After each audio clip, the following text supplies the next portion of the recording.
Have you ever logged into Roblox and wondered, what is Bedwars and how good can I be at this game? Well, hang on to your diamond armor, friend, because I'm going to tell you my story of going from a total newbie to a nightmare on the battlefields of Bedwars. When I first started playing Bedwars, everything was so confusing. I had no idea what I was supposed to do or how to even get resources. Is that wool over there, or is it a bed? And why were the other players rushing around like their islands were on fire? If only I knew then what I know now. Once I figured out the basics like breaking beds and claiming resources, my real learning began. There were so many items to choose from at the shop. Should I get tools or armor? Why do I need emeralds? What's the difference between obsidian and walls anyway? Through many losses, I started connecting the dots between preparation and victory. Then came that magical moment, my first kill.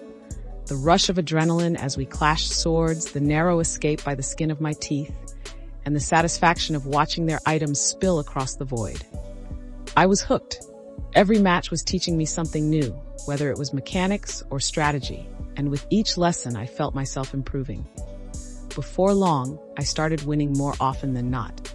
My bed defense skills became near impenetrable, my path to the enemy islands swift and stealthy.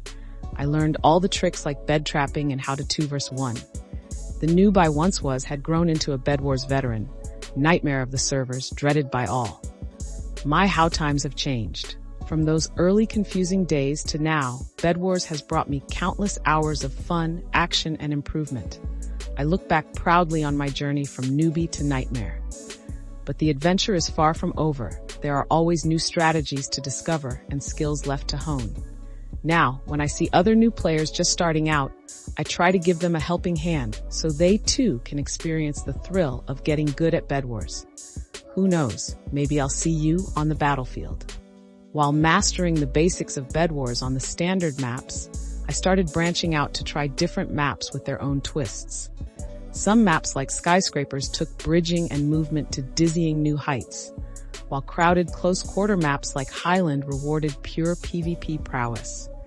Each map had its own flow and challenges to unravel. Mastering the varied terrain helped me learn to adapt on the fly to ever-changing battle scenarios. I even started seeking out niche maps and game modes, further expanding my skills and experience. Now hardly any terrain or objective daunts me. When veterans saw me effortlessly topping leaderboards on whatever map was tossed my way, they knew the noob name no longer applied. I also sought out new servers and communities beyond the main game. Certain servers like Vortex and Monday had reputations for cutthroat sweats, so joining their ranked queues was like boot camp for sharpening my skills against deadly competition. Meanwhile, more casual servers let me explore other modes like Sky Wars and non-bed destruction variants. Playing across the variety of servers and modes not only kept things fresh, but continued growing my instincts for any Bedwars situation. Nowadays, I flip between servers as easily as the different maps, always ready to test my mettle wherever the action's calling me next. The flexibility and experience has turned me into a Bedwars beast wherever the action takes me.